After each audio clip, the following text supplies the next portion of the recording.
Welcome. For those of you who don't know me, my name is Greg Mattison. I'm the chair of William Paterson's Green Team.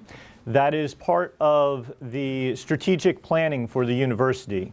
That group is assembled from faculty, staff, students like yourselves, and we basically brainstorm ideas about ways that the university can be more efficient, be better stewards of the environment, and then we work together to implement those solutions. So what I'm going to talk about today is some of the things that we've been able to accomplish to date, so that you kind of get a sense for how progress starts to actually manifest, and hopefully maybe plant some seeds about what's possible.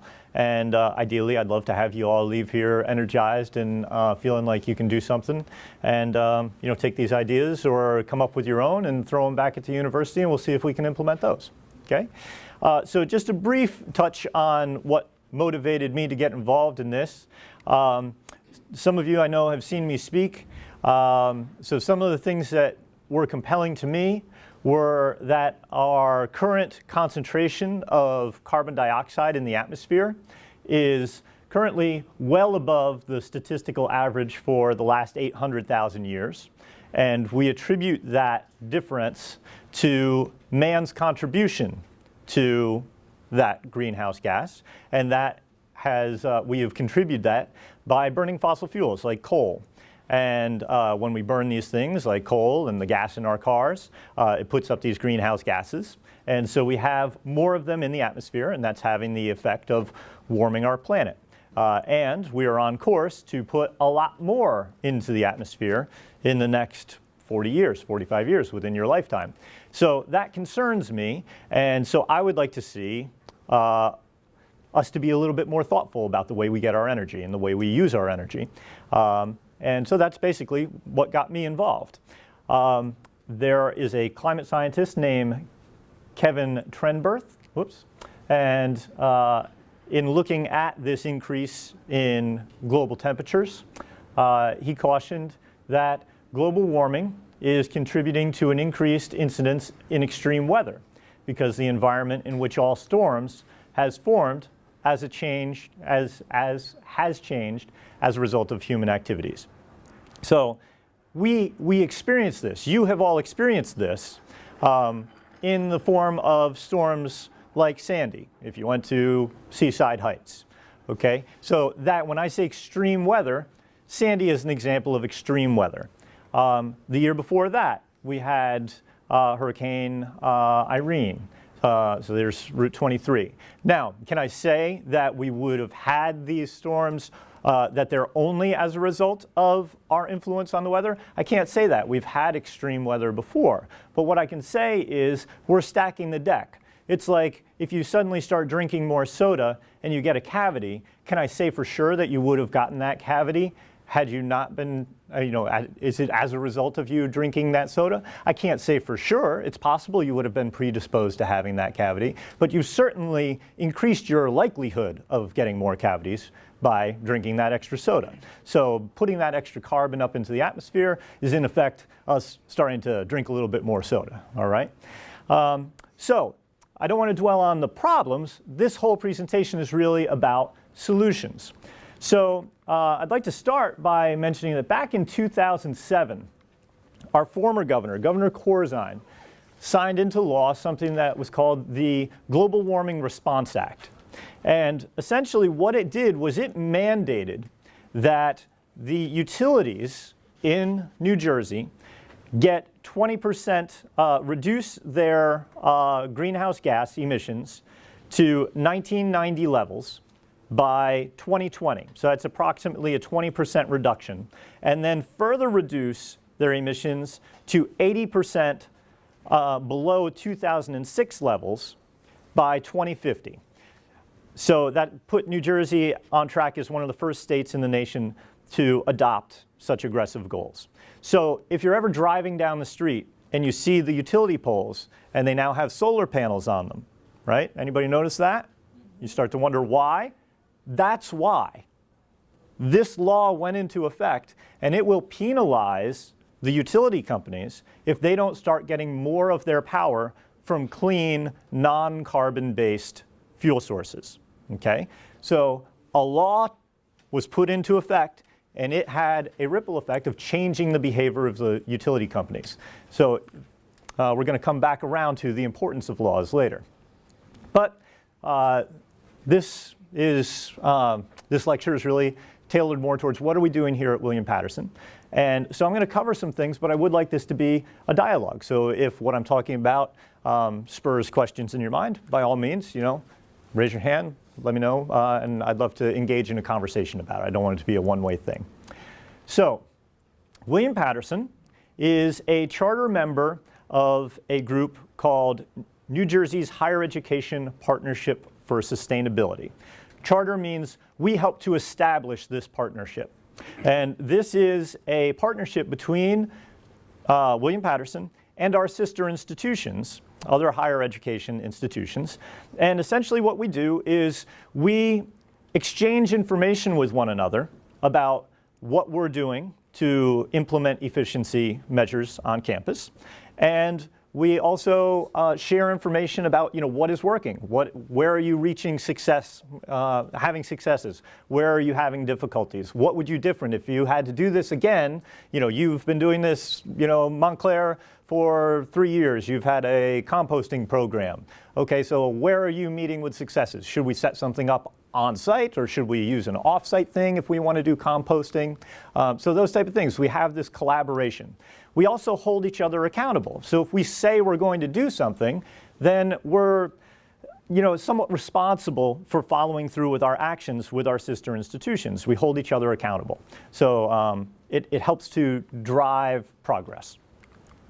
As a result of our participation in NJHEPS, we have reduced our greenhouse gas emissions by 47% since 2001.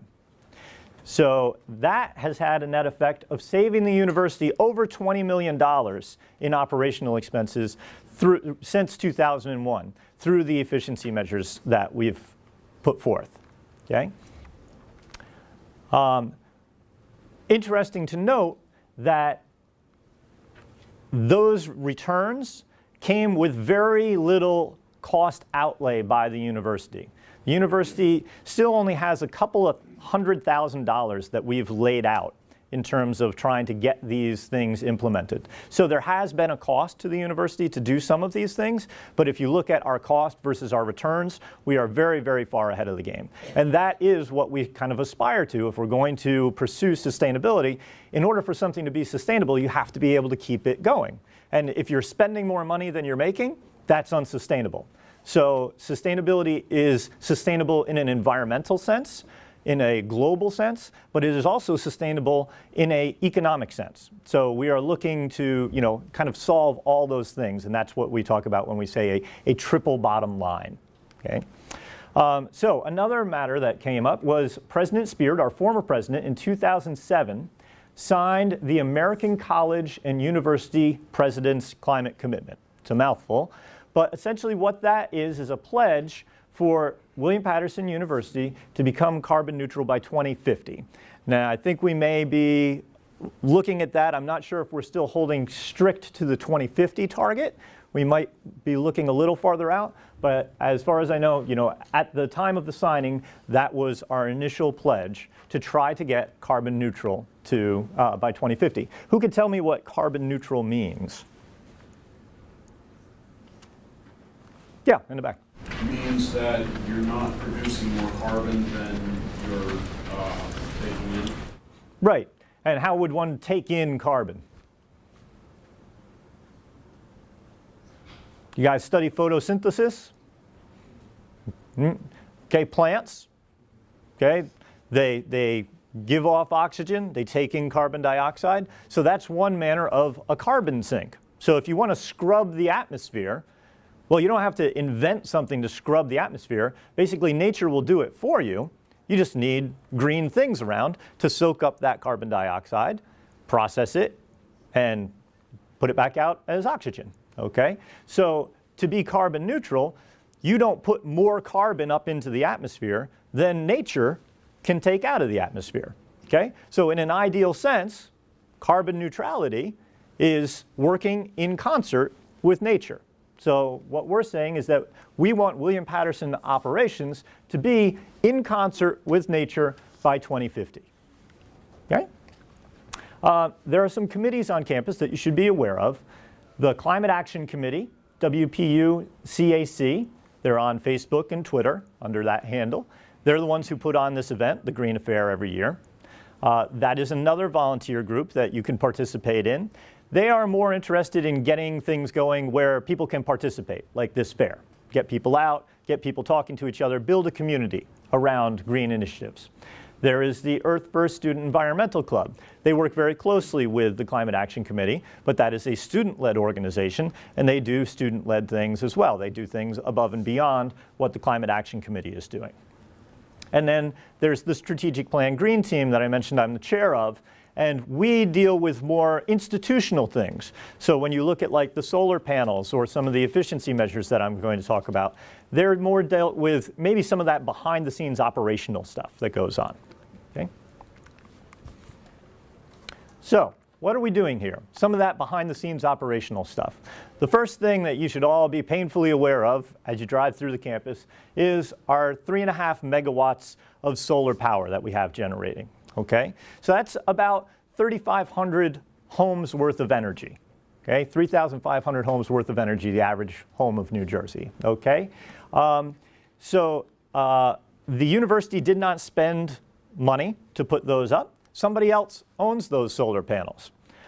We are starting to see some returns from those solar panels. Is it okay if I put that spreadsheet up that shows the, so I'll jump out of here for 1 second. I'll just show you some of the returns. It might be a little difficult for you to see, but. All right, so our solar panels came online in June of 2010. So this column here shows what we were projecting that our solar panels would generate based on historical sun exposure.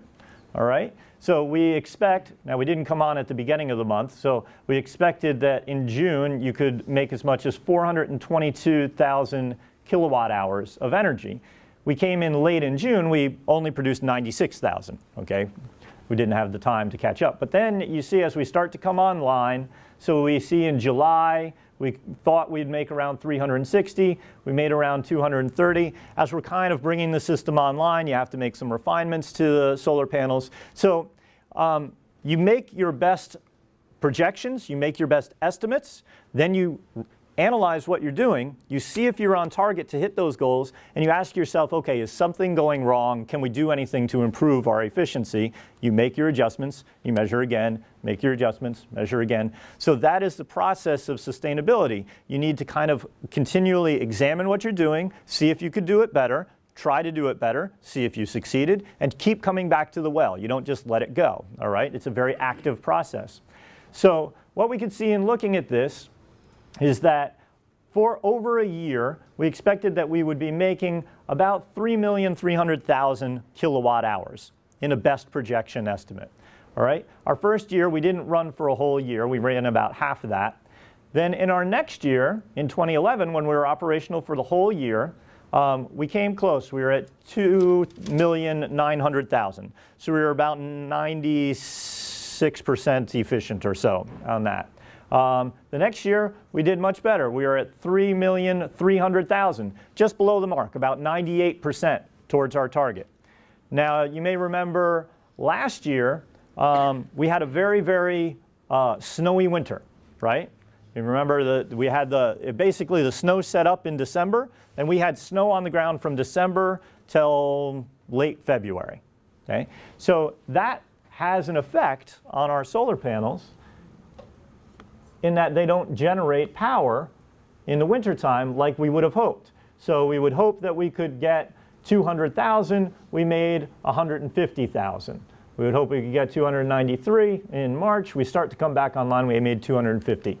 So we can see that we are also subject to nature and the variability in nature. If it's snowy, we're not going to make a lot of power. That happened to us again this year. We expected that we would make 188 from our original projections. We ended up coming in around 75. February, well, this is 2014. This is 2014. This is last year. So we see that we had 200,000 we were looking for. February of last year, we only made 37,000. Okay? If the solar panels are covered, they don't generate power. There's really nothing we can do about that. We also see last year that in the summer months, when we were expecting to really be cranking with our power, we thought we would be making over 400,000 kilowatt hours per month. We only made 88. But it's the summertime, and the sun is out, and the solar panels aren't covered. So what's going on there? There's a problem. The solar panels aren't functioning properly, okay? So our vendor needs to come back in, analyze the system, find faults in the system, and repair it. And then you see, okay, it took them a couple of months to one, recognize that there was an issue, then get out here, diagnose the problem, fix the problem, and then, here we are in September. We're expecting to make 300,000. We're making 300,000. So things come back online. So, this is technology. You got to watch what you're doing. You got to measure, and you got to fix the things when they get broken. Okay? So sustainability, the reason I spend the time talking about this is I want to convey that sustainability, it's not like a one and done kind of solution. This is a path that you are walking. It's a commitment that you're taking to trying to do better. And it involves you to be a participant in that process as these things transpire. Okay? Any questions so far? No? Greg, did they figure out what the problem was? Yeah, there was a short in the system. So, and ultimately then you got to find it. And then once you find it, and they fixed it. So now we're back online again.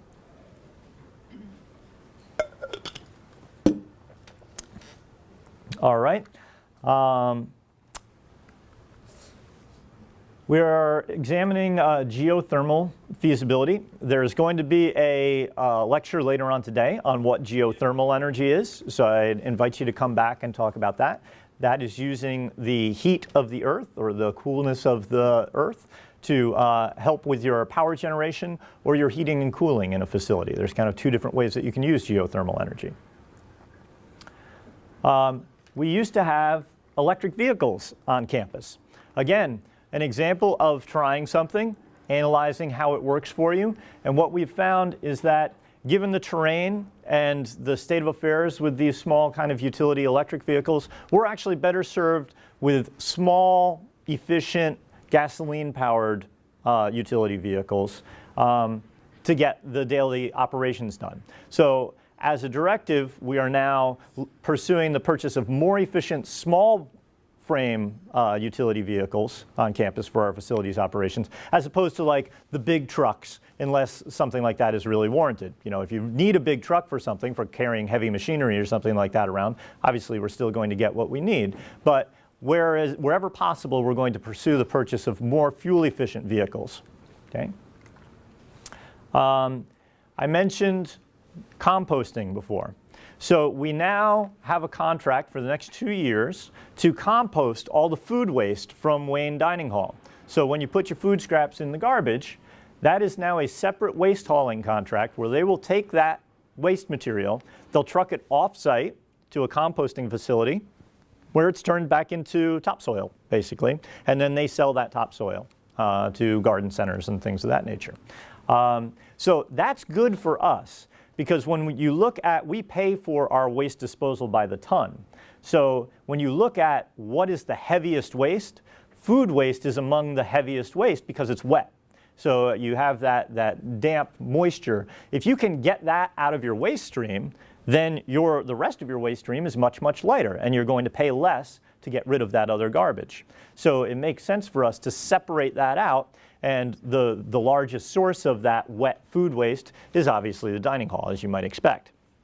Now that's also why when you are drinking a cup of coffee, okay, and you're done and it's only halfway done, it would be very helpful if you would not take that half a cup of coffee and throw it in the recycling bin, the green multi-stream recycling bins you see outside. Because when that coffee spills on the paper, it has now compromised that basket of recyclable, otherwise recyclable goods, and it's now contaminated. And you've destined that garbage to the trash. Okay? I'm not sure where it goes. It could go to Essex County where it's incinerated. It could go to a landfill. But we want to actually make use of our materials. So if it would take you another 20 steps to get to the garbage can instead of dropping that coffee in the recycle bin, that was something that I would ask of you to try to be mindful of what you have. And I know it's waste to you, but there is materials that are actually resources in those cans. So don't think of them as waste. Think of them as you have resources and you need to get these resources to the right place so they can be used again. Okay? But we do have recycling cans. So what we've done to make recycling easier for you, who remembers when you had to separate glass and plastic and paper? Did anybody ever have to do that? Okay, so what we have now, that is an impediment to people recycling, because it's like, hey, I've got this thing in my hand, I just want to get rid of it. Okay, if we could make that process easier for you to say, well, I know it's recyclable, but I don't know which can to put it in. All right, I tell you what, you know it's recyclable, we know it's recyclable, just put all the recyclable stuff in one place. The plastic, the glass, the paper, put it all in one place, just make sure it doesn't have coffee in it, it's not wet, okay? So let's just drop that stuff in there, and then the waste haulers will sort it out on the back end. Okay, so they have very sophisticated sorting machines that can separate plastic and can separate paper and can separate metal and can separate glass, all these kind of things. So we're making it easier for you to do the right thing. So when you look at those green cans out there, the single stream recycling cans, that's what that is. So if you see one of the facilities workers come around and pick up all the big bag of trash and throw it on their cart, don't misunderstand and think, oh, these guys are just bagging this up and throwing it in a dumpster. No, they're not. They're taking that bag of unsorted recyclable goods and they're taking it off-site where a machine is going to sort it out and make new things out of it. Okay. Right? Yes? It would be nice if those signs had bigger wording to say, do not put liquid materials into this. Mm-hmm. Or food materials. Yeah, so... A lot of students are aware but aren't aware. They just toss it in. Right, so Jim's point is, it'd be good if you had a sign on there, don't put wet stuff in here. Don't put food in here, okay? How many of you are guilty of occasionally doing that? Okay, how many of you knew that there was a consequence to doing that? Okay, one of you is honest, okay? So educating people about what to do, that's what a meeting like this is about. Yeah, definitely signage is one of those things. I mean, how many of you ever looked at, there's about 50 little pictures on the front of the garbage can. How many of you have ever actually looked at those pictures and said like, oh, I could put that in there? I mean, the pictures are there, the signs are there. The signs are only good if you're actually going to take a second to look at them, So yeah, I agree, let's put it there. And then, so if we put it there, please read the signs, okay? It'll be, I'm happy to advocate to make you aware, but you gotta kind of open your eyes to the possibilities as well. So we have our single stream recycling. Many of you have maybe noticed the water fountains on campus. Some of them now have a filling station for a reusable bottle. Has anybody used those? Okay, great. Great. So what the Back to Tap campaign is it's essentially saying, listen, when you buy a plastic water bottle, that is a one-way trip for that water bottle most of the time. We know that statistically, that you're going to buy that bottle, you're going to drink that water, and then you're going to get rid of it. Hopefully it ends up in one of the recycling bins, but very often it does not. Unfortunately, very often it ends up floating around on the grass somewhere on campus, okay? So what we would like to see is a more sustainable solution where you bring your own bottle, or even if you do buy a bottle, you take the time to use that bottle more than once, okay? Save yourself some money while you're at it. So what we found was that the refilling water fountains really don't cost us much more than a standard drinking fountain. So that being the case, why not just standardize the replacement of water fountains with water fountains that have refilling stations?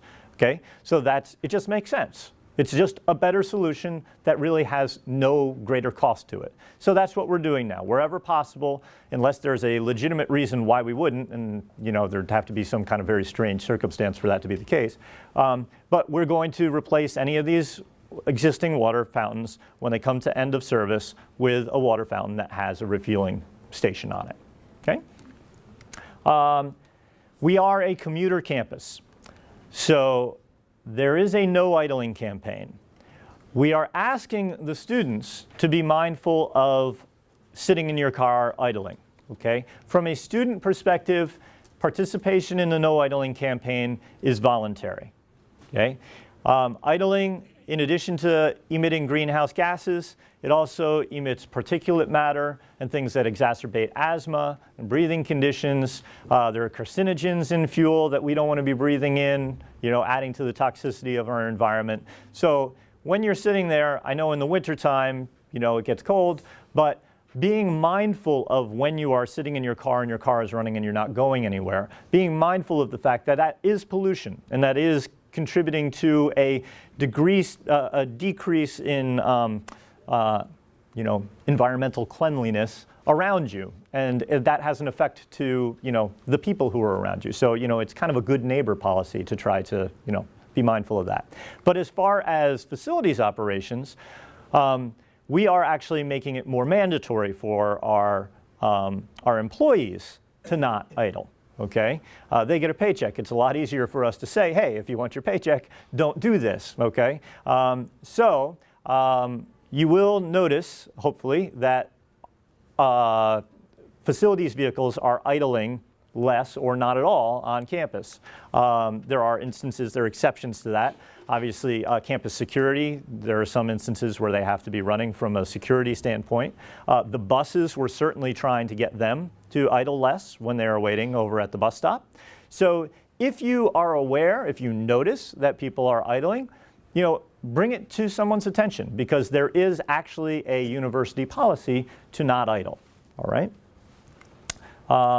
So, solution to climate change is ultimately the sum of many different parts. So first, we have to stop the causes. And we talk about some of the ways that we do that. There are many, many more around. We have to use energy more thoughtfully. So the energy that we do use it with mindfulness. And then the energy that we do use, we want to get from clean sources. So as far as stopping the causes, we talked about a few. In the beginning, we talked about that law. So yes, you can all go out and you can change light bulbs. And I would hope that you would take a second to visit the clean energy booth downstairs in the vendor fair. They're selling light bulbs, LED and CFL light bulbs, that are subsidized by the state of New Jersey. So if you went to Home Depot and bought compact fluorescent bulbs or LED bulbs, they are going to cost you a lot more than if you just go downstairs and buy it. For like $10, you get something like 20 bulbs or something like that. And often they have different fixtures and things. I don't know what the package is this year. It changes every year. But that is an extraordinary deal. So if you have an opportunity to go downstairs, that's a great place to drop a couple of bucks, because you'll actually see many more times that in returns in efficiency, in dollar savings for yourself. But we saw at the beginning that the laws changing, Governor Corzine just changing that law changed behavior. So changing laws is more important than changing the light bulbs, because it mandates the people who would not otherwise do things, who are not otherwise mindful, they now have to do something. It's not a choice anymore.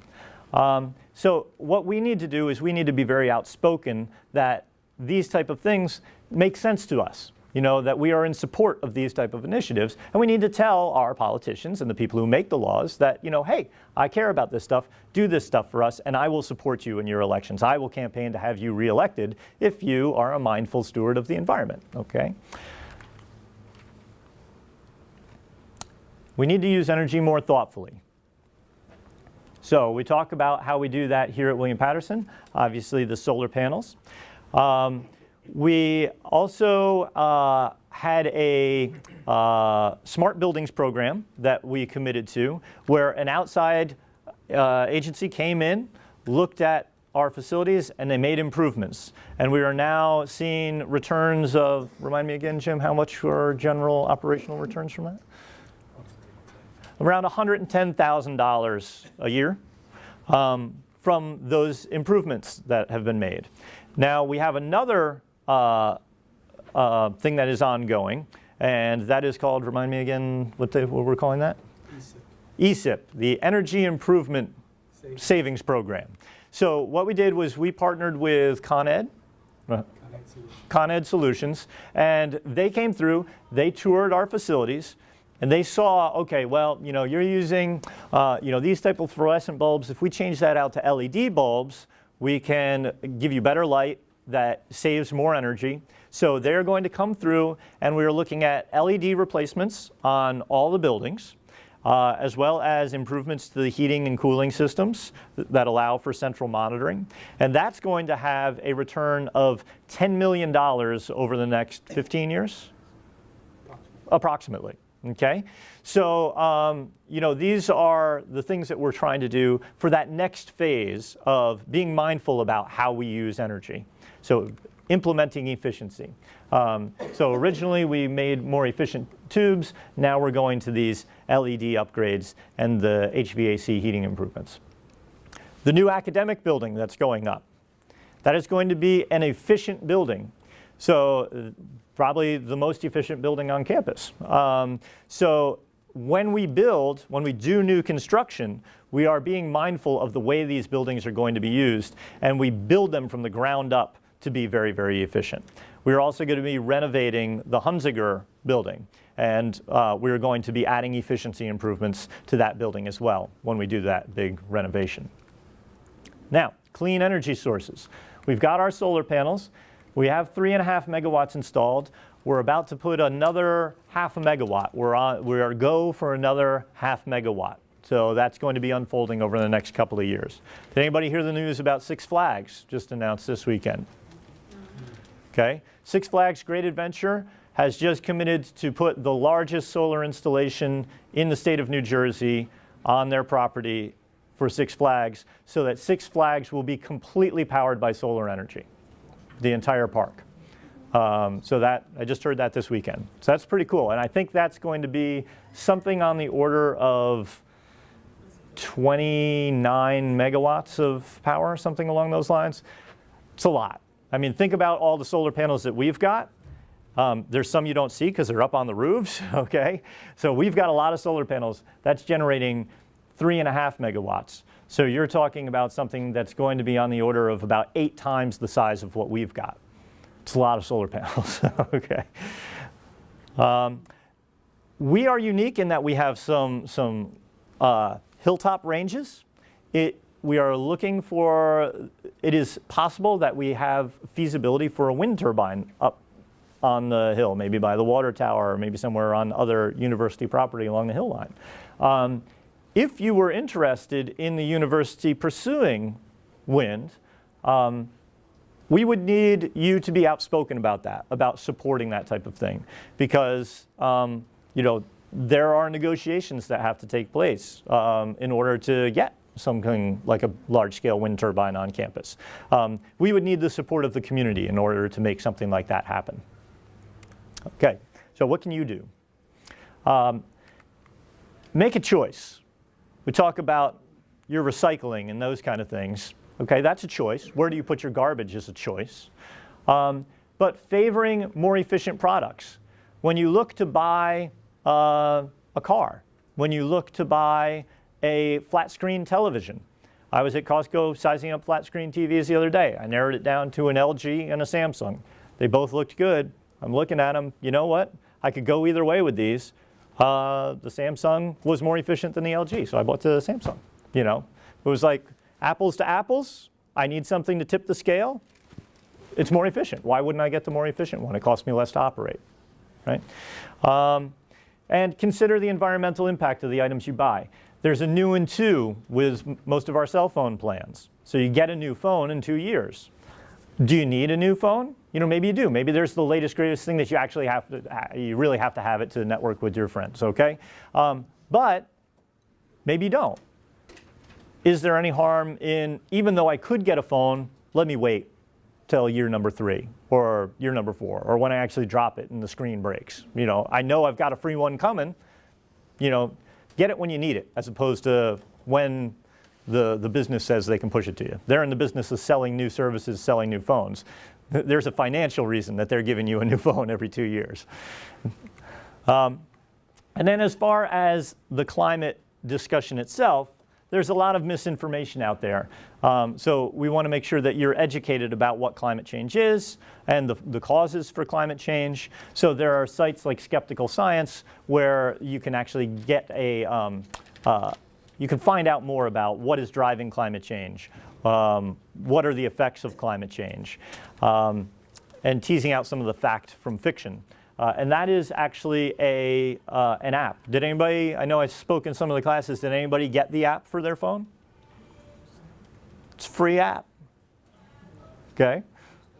So I encourage you, just go to the App Store and look for Skeptical Science. It's a worthwhile application. And finally, I would ask that you all get active in trying to solve this problem. Who knows who Bill McKibben is? Okay. Who's Bill McKibben? He's a famous climate scientist. He's not a climate scientist, actually. He's an activist. So he does have a degree in environmental.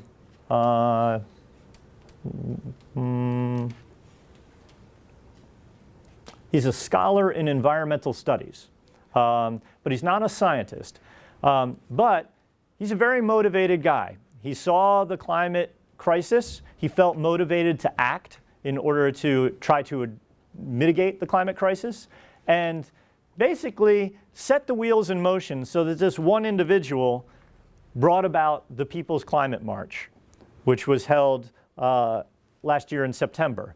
So this one motivated individual, obviously it takes more than one person to make something of this scale happen, but this one motivated person got people thinking, got people excited, got people believing that this could happen.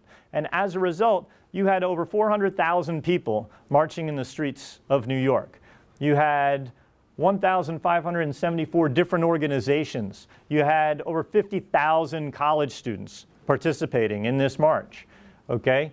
630,000 social media posts around this event, all right? That's one person's potential to bring a ripple effect that affects hundreds of thousands of people. And every one of you has that potential. Every one of you has the ability to get motivated to convey to somebody you're passionate about something. I hope it's climate change. Maybe it's something else that's relevant to you.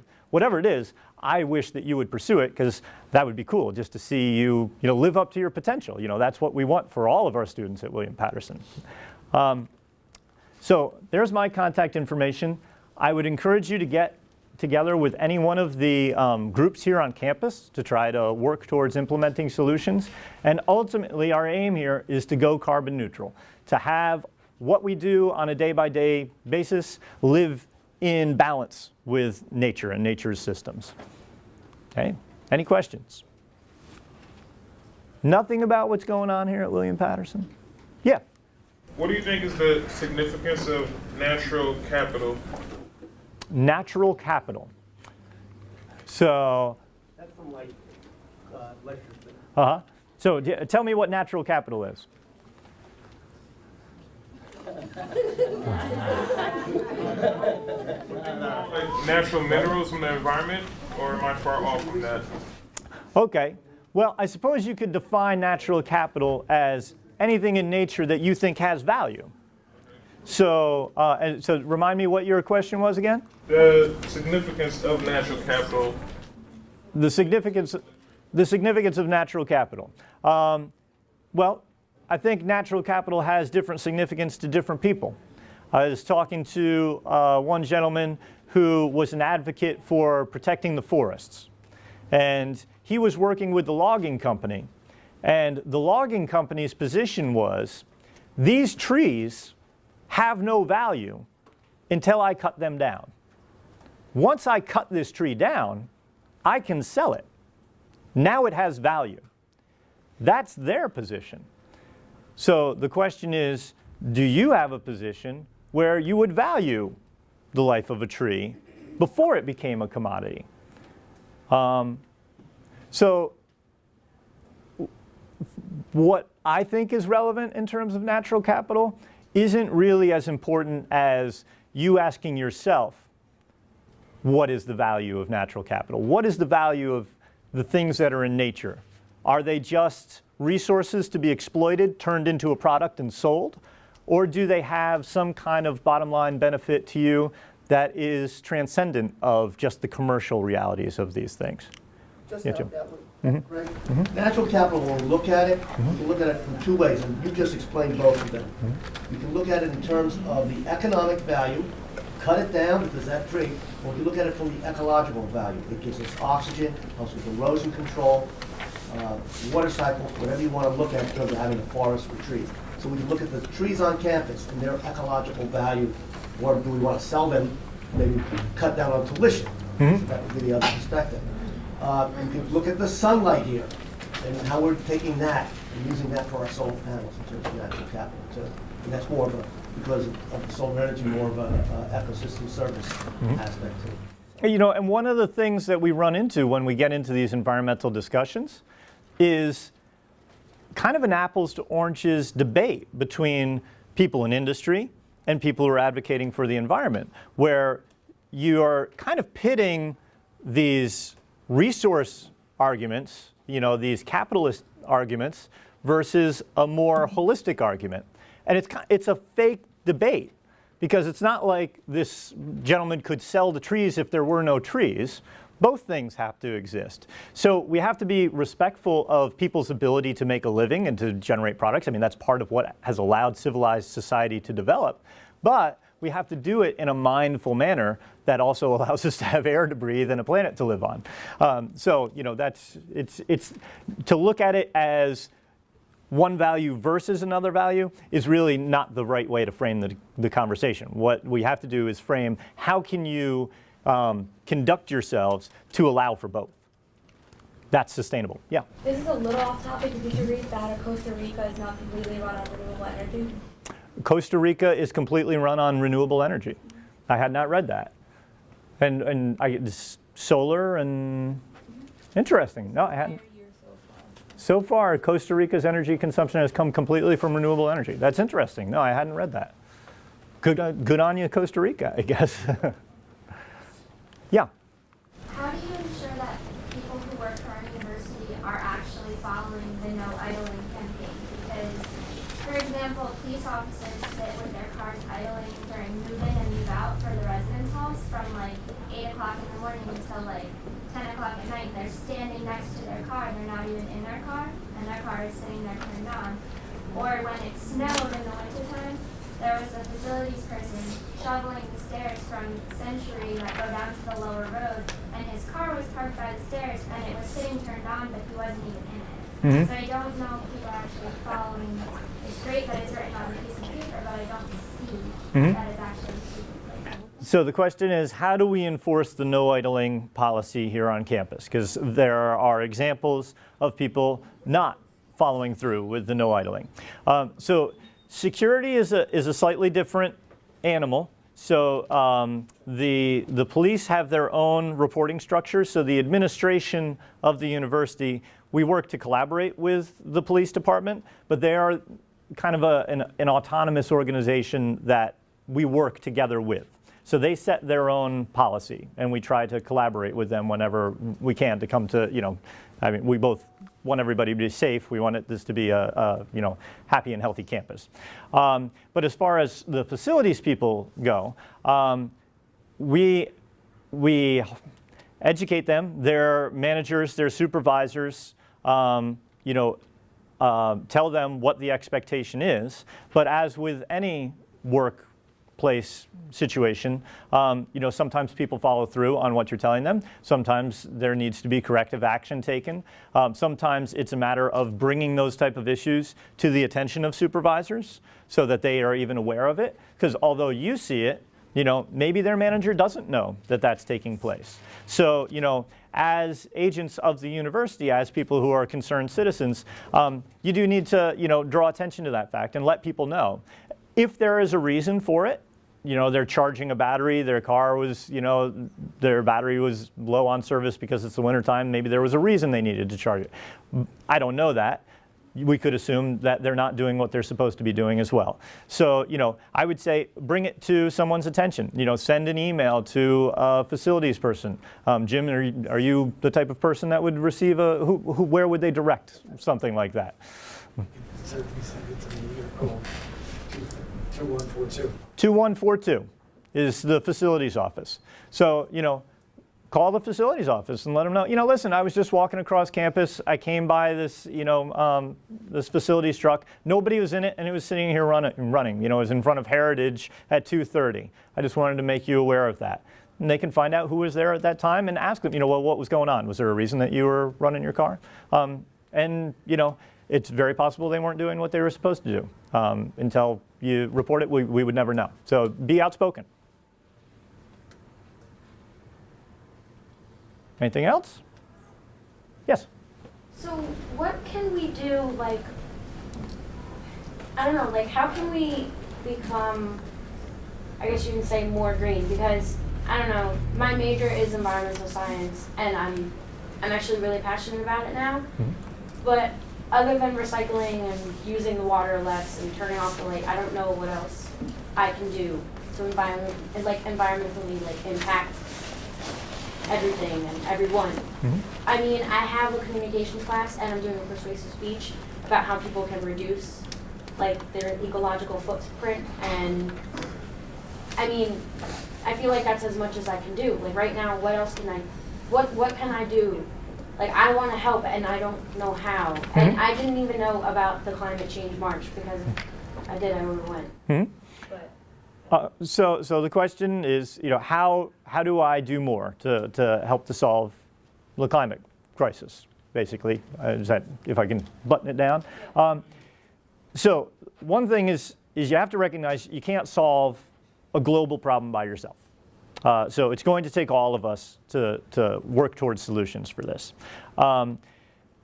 Getting information and putting yourself in the flow of information is a big part of it. You don't find out about the climate march if you're not in the flow of information. A lot of times the mainstream media, there might be a piece on that, but if you happen to be, stirring your coffee at the time, maybe it goes by and you miss it. So following groups like 350.org on Twitter or Facebook, putting yourself in the flow of information, following people like the National Resources Defense Council, NRDC,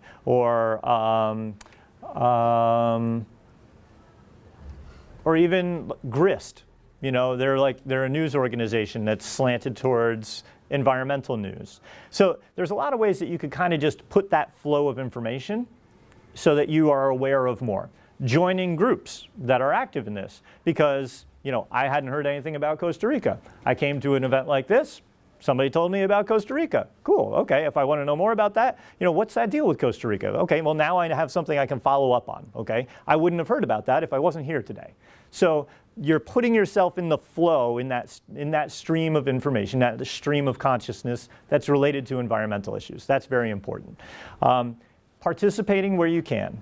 One thing that I would caution against, I've seen a lot of people do this, they come in to the environmental movement, and they're very, very energized. And so they want to do it all themselves. And so they start their own organization. And that takes a lot of energy to, go out and get people and sell them behind your idea and, rally people around. And then what ends up happening is if you get pulled away to do something else, have a career or whatever it is, then your organization may crumble if you don't have somebody else who's as equally as motivated as you.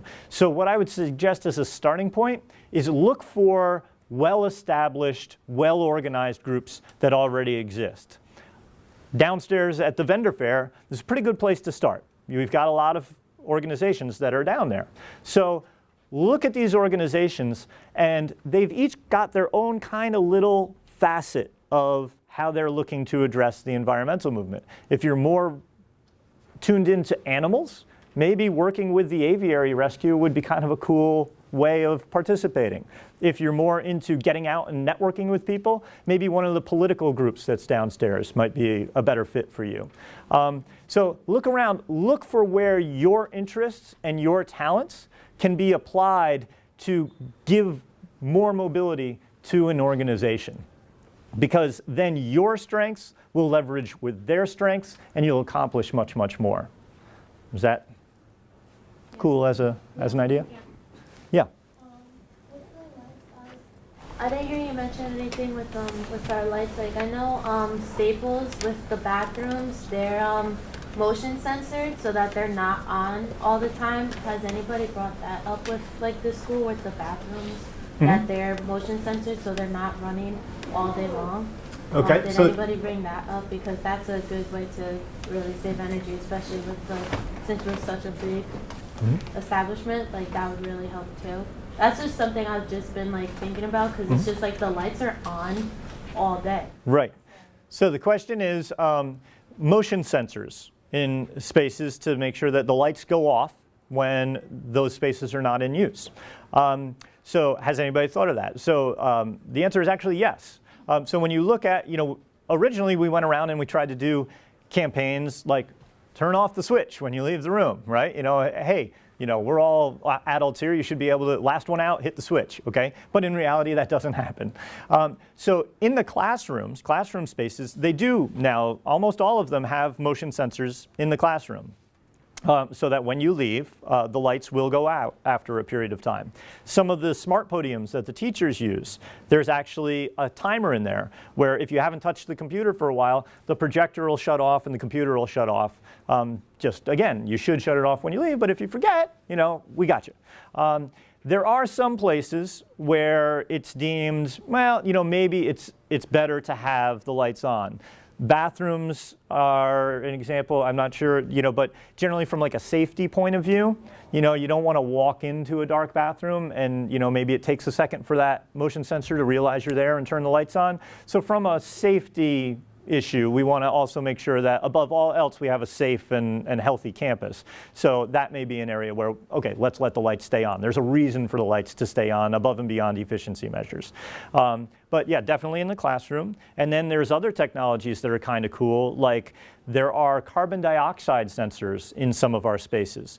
When we're all here, there's a group of us in here, we're all breathing, okay? So actually, the carbon dioxide levels in this space have elevated because we're all here. So we're building intelligent spaces that know, not only is something moving in this space, but the space is occupied. You're all generating heat, your body heat. So now, because it's full and because the CO2 levels have come up this much, maybe we can actually dial back the heat in this place a little bit because people would start to get warm in here because there's all these people. Now everybody leaves.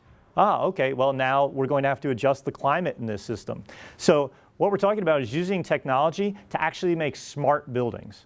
Buildings that are thinking, buildings that know when you're there, buildings that will adjust when there's a lot of people in a space or when there's a few people in a space. So these are the type of things, maybe technological innovation is your thing. Maybe you're into computer science.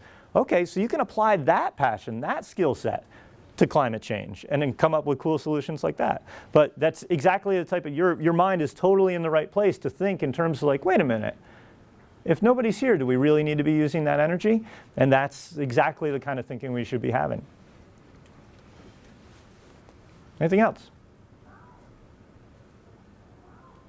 All right, everybody got their stuff in?